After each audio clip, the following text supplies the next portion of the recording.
प्यारे सज्जनों, भगवान को तो सभी पाना चाहते हैं, लेकिन संसार की मोह माया को छोड़ना नहीं चाहते। जो व्यक्ति अपनी मन और बुद्धि से भगवान पर कुर्बान हो जाते हैं, भगवान से सच्चे दिल से प्रेम करते हैं, तो वो भगवान के प्रिय बन जाते हैं। प्यारे सज्जनों, भगवान से मिलने में भगवान की माया अवरोध उत्पन्न करती है।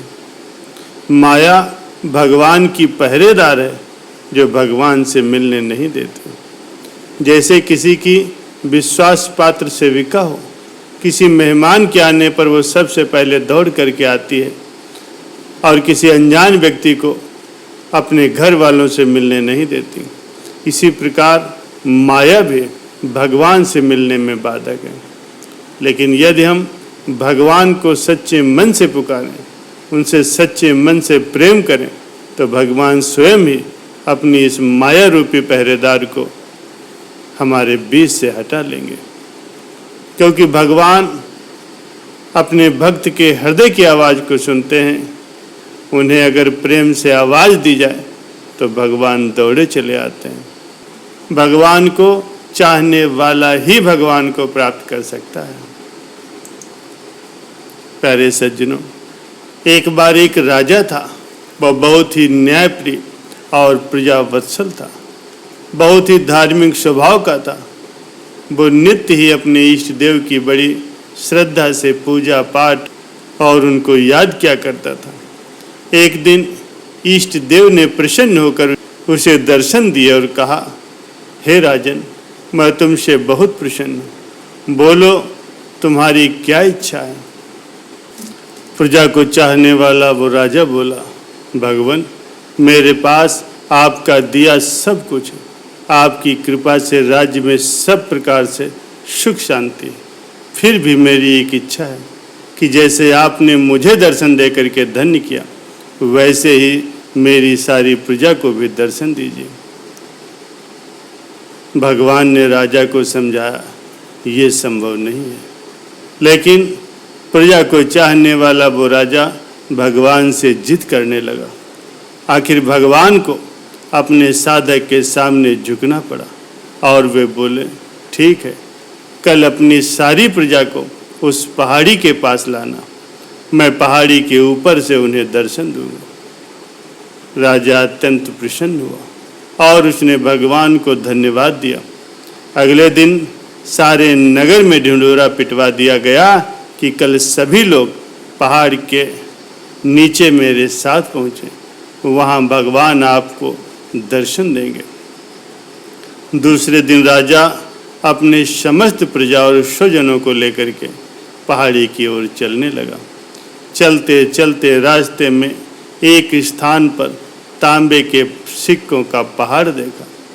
प्रजा में से कुछ लोग उस ओर भागने लगे।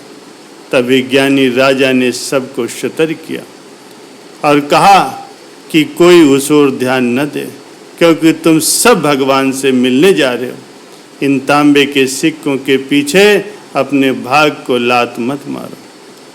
लेकिन लोभ और लालच के वशीभूत कुछ एक प्रजा के लोग तांबे के सिक्कों वाली पहाड़ी की ओर भाग गए और सिक्कों की गठरी बना करके अपने अपने घर की ओर वापस जाने लगे।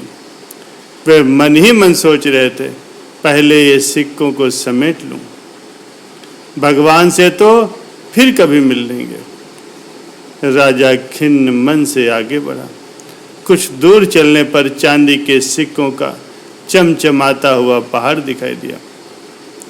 इस बार भी बचे हुए प्रजा में से कुछ लोग उस ओर भागने लगे और चांदी के सिक्कों को गठरी बना करके अपने घर की ओर चलने लगे।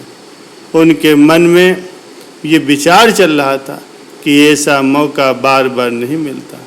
चांदी के इतने सारे सिक्के फिर मिले या न मिले, भगवान तो फिर कभी भी मिल जाएंगे। इसी प्रकार कुछ दूर और चलने पर सोने के सिक्कों का एक पहाड़ नजर आया। अब तो प्रजाजनों में से बचे हुए बहुत सारे लोग और राजा के स्वजन भी उस ओर भागने लगे। वे भी दूसरे लोगों के तरह सिक्कों की गठरी लाद लाद करके अपने घरों की ओर चल दिए। अब केवल राजा और रानी ही शेष रह गए थे। राजा रानी से कहने लगे कि देखो कितने लोभी लोग हैं, भगवान से मिलने के महत्व को वो नहीं जानते। भगवान के सामने सारी दुनिया की दौलत क्या चीज़ है। सही बात है, रानी ने राजा की बात का समर्थन किया और वो दोनों आगे बढ़ने लगे। कुछ दूर चलने पर राजा और रानी ने देखा कि सप्तरंगी आभा बिखेरता हुआ हीरों का पहाड़ है। अब तो रानी से भी नहीं रहा गया। हीरों के आकर्षण में वो दौड़ पड़ी और हीरों की गठरी बनाने लगी। फिर भी उसका मन नहीं भरा तो साड़ी की पल्लों में भी बांधने लगी। वजन के कारण रानी के वस्त्र देह से अलग हो गए, लेकिन हीरों की तृष्णा अभी नहीं मिटी थी। ये देख करके राजा को अत्यंत ही गलानी और विरक्ति हुई। बड़े दुखी मन से राजा अकेले ही आगे बढ़ते गए। कुछ आगे जाने पर उन्होंने देखा वहाँ सचमुच ही भगवान खड़े उनका इंतजार कर रहे हैं। राजा को देखते ही भगवान मुस्कुराए और पूछा, कहाँ है तुम्हारी प्रजा और तुम्हारे प्रियजन? मैं तो कब से उनसे मिलने के लिए बेकरारी से उनका इंतजार कर रहा हूँ। राजा ने शर्म और आत्मग्लानि से अपना सिर झुका दिया।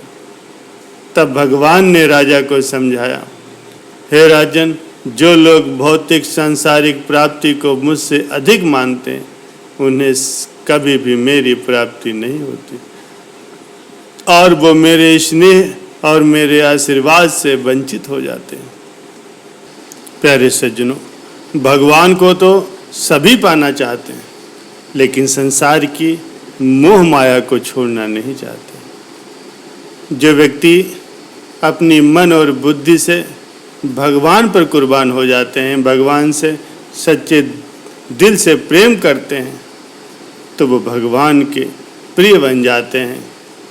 क्योंकि भगवान अपने भक्त के हृदय की आवाज़ को सुनते हैं। उन्हें अगर प्रेम से आवाज़ दी जाए तो भगवान दौड़े चले आते हैं।